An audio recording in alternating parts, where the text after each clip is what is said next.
Alright, the question is this. When did your Air Max journey begin? When I first joined Nike, we had this Air Max 1 shoe that was our uniform shoe. Take it back. It wasn't the uniform Air Max 1. It was my Air Max 19 Nike ID black and red. That was my first Air Max. Yes. That made me like Air Maxes because I used to want to steal them, but he was like size 8 and I was like size 5.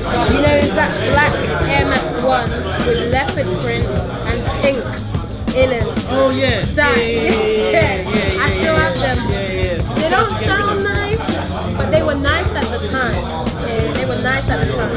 I wouldn't wear them now. I still have them, but I wouldn't wear them now. Mine began in '88 when I saw the blue colourway and Olympus Sports. Okay. That was the first time I wanted to get those, and I absolutely loved them. They were tiny. I used to be size 5.5 then, way, and I was like, that is me. And I got those blue ones. At full retail? At full retail, that's all you could buy at those days. So it never went to sell? It's 5.5. That means it's children's sizes. Right. So the first time I got the Air Max was the Air Max 90. Now you know everyone went infrared, yeah? Yes. I didn't do that because I was always like on the left. So what happened was JD got these ones with the limited edition tags. Okay. Do you remember when they had the limited edition tags, right? They had cross trainers and they had limited edition print on it, and you used to hang it on the side. Right. Just like some people had the Nike Air one on the side, you know, to box fresh. So I had the white with black. With a black form stripe, a black sole, a little black accent, which was the Air Max 90 all leather. So it was the first all leather Max 90. It came out about 1991, so that was my first Air Max. For me, definitely 90s. Okay. Definitely 90s, yeah. Then I moved on to ones, but for me, I was probably like 18, 19, like 5, 6 years ago. Okay. Yeah, I first went to 90s. In college, it was like this, like a midnight fog, like a teal. Nice. Just a GR at night time, man. Half price I got that. Yeah, from there I just got mad into ones, man. I never liked Air Maxes. Nah. This is my first pair ever. Copped the other week. My first pair. It's mad because you don't really see much BWs about. Nah, that's why I chose them. And like, I've always been like into running shoes and stuff, and they kind of like a little bit like my 4%. They got the drop at the front, kind of like you go 4%. So like, I like them. Sweet. Probably 90s. Okay. Probably Air Max 90s in that sense. And I kind of, at the time, I think I never really liked Air Max 1s, strangely enough. But Air Max 1s, when I couldn't get them, I liked them. But it's that kind of seeing them on foot. So I think that's where my journey started. That's my second journey started again with 90s. So, and that was the Independence Day set of 90s. So those were kind of when I started getting back into sneakers after a long break. Okay. Was that before the Kanye hype or after the Kanye hype? So I didn't really take much notice of the hype. It was just, oh, there's a guy wearing those particular ones. Those look nice. When are they out? So that was kind of my introduction. And then everybody started going, oh, well, we're following Kanye. And that was the bit when I kind of went, oh. For me, it started when I was in Foot Locker, and I had some friends of mine who were working there, and they were showing me all these like crazy collaborations and shoes. I was just like, what's this? And at the time, it was like probably 2003 or 4, and like Dunks and Air Force Ones were the big shoes at the time. And then they showed me like Air Maxes and all the other stuff. I was just like, I need these. And then that's when my Air Max, what's the word, explosion of joy and love, passion grew out of nowhere from that. Cool. So we've had the release of Vapor Max, the newest Air Max tech. Where do you see the future of sneakers in terms of tech, in terms of tech, I actually seen the sneakers in 3D printable shoes. Okay. You buy a subscription from Nike for £300-400. Okay. For that month, you can download 2 or 3 different silhouettes to your 3D printer, and they come out. Okay. That's the way I see the future. So you're even 3D printed. Oh, definitely. Adidas have got a Parley shoe. I know we're not supposed to talk about other label. They've managed to take recycled shit out of the sea and make it into shoes that are sold. Right. So that is the way, environment friendly, feature proof, all of the above. So that's the way that I think it's going to go. I'm with you, Bill. It's all about sustainability, the environment, new ways of manufacturing and production, the rapidity of production as well. So if you come up with an idea and a concept, how quick will it get onto people's feet? It'll get reduced. Right. That's going to happen. And whatever new technology comes our way, I think flying it's going to fade out. I think people are going to get bored of that thing. Yeah, I think that we need structure on our feet. There's so many new materials that are coming out. We're trying to recognise how they're going to be introduced, like graphene, for example, and how that's going to work with technology. Who knows what's around the corner? In the next 20 years, you think about it, like sneaker culture really popped within 20 years, from 98 to now. So who knows what we're going to see? And look at all the advances in technology that happened since then. So what Emil's saying about 3D printing, that's definitely a given. You know what I mean? What about a shoe that morphs to your foot? You know what I mean? You can even have a material that actually sort of evolves with the terrain that you're going over, or the colours or whatever, and it can morph into whatever you want, Maybe that's the future. No, I think the circular economy, just being able, because shoes are inherently a lot of plastics and stuff, right? Right. The idea of being able to take the shoe, re-grind it down, remake something new. I mean, because at the end of the day, a lot of these are storytelling, culture pieces, but more and more you guys are figuring out the story behind it, the actual manufacturing process. Right. Seeing where that goes. So I definitely think there's going to be another layer added to that. And I think performance will always be relevant in this game. Okay. I think the culture side is definitely cool, the fashion side. I mean, the thing though is they're coming closer and closer together. It used to be you had a cool shoe, take some time, you have the lifestyle with it. Now it's almost like you gotta have the shoe that is almost lifestyle the moment it's performance. Sure. So it's always trying to get there. And I think one of the first ones probably was the Flying the Racers, where it was such a performance-based thing, but it also had this instant lifestyle impact, and it was crazy. Right. So I don't know. I think there's just gonna be more and more of that stuff. Okay. What pair of shoes or what pair of Air Max in your collection stands out the most and why? It has to be the Air Max 1. That stands out the most? Yeah, because that's... Okay, when I was in school, the first I saw Air Max 90, the first shoe I fell in love with was the Air Max 1. And OG Red was just got my heart. OG Red and the blue actually, toss up. But the first shoe I saw was the red. So that's why that's the shoes I got. The Lava PAs, they stand out because they stand out. No matter where I go and wear them, no matter where I go and I wear them, everyone's like, what the hell are those and why are they so bright? OG Blue Hyperfuses came out in 2012. I love those because the material they're made out of, the science behind them, and no one I know owns them. And then I've got a pair of what are my beaters, and they're about to die. I found a hole in the sole today. Where what were the Air Max? You bought every single one of them, the soft ones, and then you said the fluff that are coming through the front. Oh, the Ultra Mores. Yeah, the Ultra Mores. I've got a purple pair of those. Love them. Most comfortable shoe I've ever owned. But the sole's now about to fall to pieces. I paid £45 off Pro Direct for them. When they first came out, the first day they came out. Love them. They've been all around the world with me. Yeah, they've been to New York, they've been to Jamaica, they've been to Barcelona, and they all stand out because I like to buy things because I like them. So I've got quite a flamboyant taste.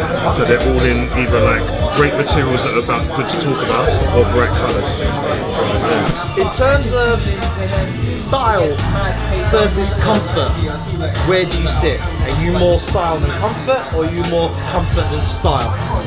I'm more comfort, only because when it comes to footwear anyway, because I'm on my feet every day, comfort has to be the #1 priority for me. In terms of footwear and clothes as well. Because I find it hard to find jeans that fit mainly because I'm short. I'm not kind of a big waist, so I need to find stuff that really fits me, and basically, because I'm always active, comfort. Style over everything. Style over everything. For me, it's kind of like, right, so even these are like really tight for me, but for me, if it looks good, it's worth the pain. I'm a UK 7, but like smallest I've gone down to is a 5.5, and I jammed it in. Spizikes, Miami Vices, yeah. So it's like grade school, but I was like, no, I want those. If it looks good, you bear that until you take them off. If the color's right, if it's a perfect shoe and it's one size down, you still gotta wear it. And if it matches the top with everything else, styles everything. Comfort does come into a bit, but you obviously wear running shoes to go running. You're not gonna wear a crazy ass shoe to go running, so it has to fit the purpose, but style first. Some days it's like I will put thought into a fit, you know, and then other days it's just like I just want what's comfortable. So for example, I just came back from Berlin for a Puma event, right? And I didn't give two, can I swear? I didn't give two fucks. I bought a pair of Ultra Boosts. I walked up to the party, and it's like your peers at the hotel room. Go get your But bruv, like sometimes it doesn't matter. I just want what's comfortable. Yeah, have you ever tried driving in a pair of phone pockets? I actually haven't. No. Mate, you don't know whether you're pressing the gas. You don't know whether you're pressing the brake. Bruv, like, I just tried driving with the Vape Max the other day, and that was an experience. Oh, really? Yeah, bruv, because it's like the bubble's so thick. So you're going like this, thinking you like just pressing the gas. And all I drive in is NMDs. Okay. Like NMDs, like I've got a pair in the boot to go and change out of there.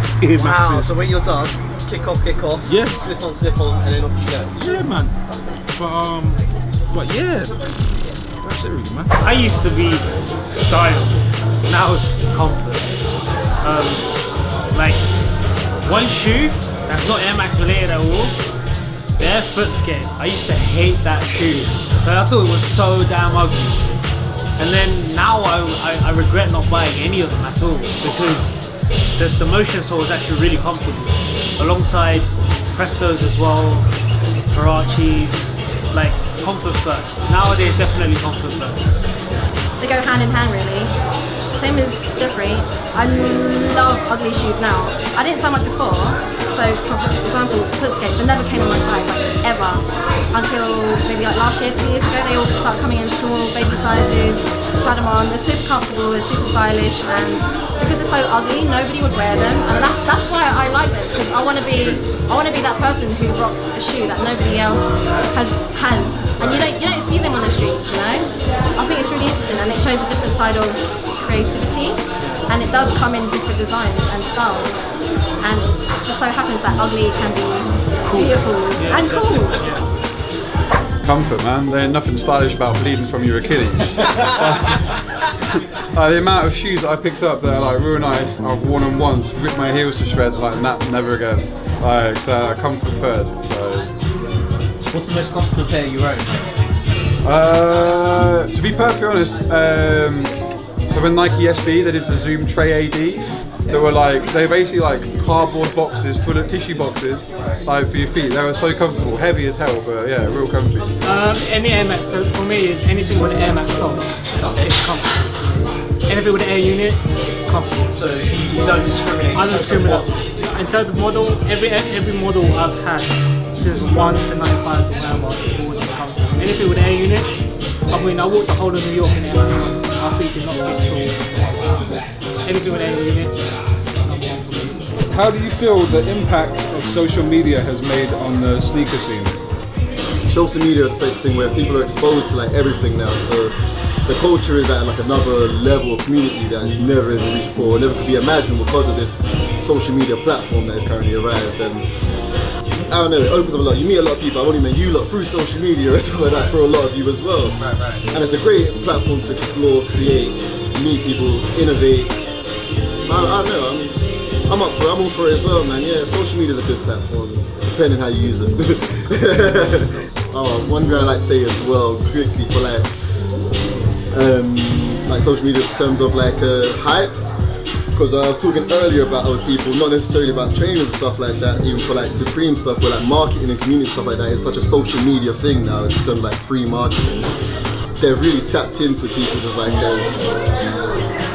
if you can, I always say, like, if you can sell like a brick to someone, you're winning in life, kind of thing, through like the media. I think social media has played a big part in that, where like a trainer that you might see first as like being like dead, but because you've seen it repeatedly, day in, day out, up on your screen, flicking through, on foot, this and that, comments, stuff like that, you're gonna be like, man, that trainer's actually decent, and you buy into that whole, maybe not what your first view, but the whole aesthetic of just overpowering media that the company has. Which Air Max pair got you the most gas, and why? A pair that I own? Yes. But old man's having a clear out, and he's stealing out my Adidas trainers and whatnot. He's like, oh, there's a bag of trainers of, you know, you can have those. Let me take, you know, some of the new Boost stuff you've got. Right. And I found a pair of Air Max Dulce. Because it was such an out there trainer, you wear it for a minute, it's kind of like, nah. Threw it in there. I think that's probably the one that's got me most gas, because you can't even find it. Still wear them? Yeah, still wear. I brought them to Jason Marks, told him to clean it up. If you're talking most recent releases, probably finding a pair of patterns with my size. Okay. That would have me gassed. Okay. For a decent I don't even want to use the R word, non-violating price. For me, it's probably a VW. The reason being is because every cool kid at school had it. So for me, it was like, if I got a pair, I'm cool too. You know what I mean? So I was shot at Maryland cookies to make up money for my VW. But then that was then. I mean, now I think I've just grown. My Air Max love has grown in general. So like there isn't a particular Air Max that I just like anymore. If there's a colorway or a material or a detail on the shoe that makes that shoe more appealable to me, I'm no longer loyal to just one model. To be honest, I've never really been an Air Max person until quite recently, because contrary to what Jeffrey said, I didn't ever want to be that kid who would follow trends and have the shoe that everyone had. So 90s, even ones at some point, 97s, 98s, 95s. I always thought it was like a roadman shoe, and after that was my style. But then I remember like a few years ago, I met this girl who had the 90 duck camos, and I've known her for quite a while, so I followed her story and how she acquired these duck camos. So she had a friend who was in Hong Kong, and then she flew over there and then met someone in Japan or something and bought them off her. So I think the story behind how she got it kind of inspired me, like not just for the duck camo but for the 90s shoe as well. I got my first pair of 90s 2 years ago for free. They weren't special. They're just the Flyknit 90s that was given from Crep City. The infrared 90s. They were my first 90s that I tried on. They're actually quite nice. They fitted really well on my feet. You know, I think they look better on small feet. And I think the silhouette is really sleek, quite classy in a very roadman way. Just like a high-end roadman, you could say. So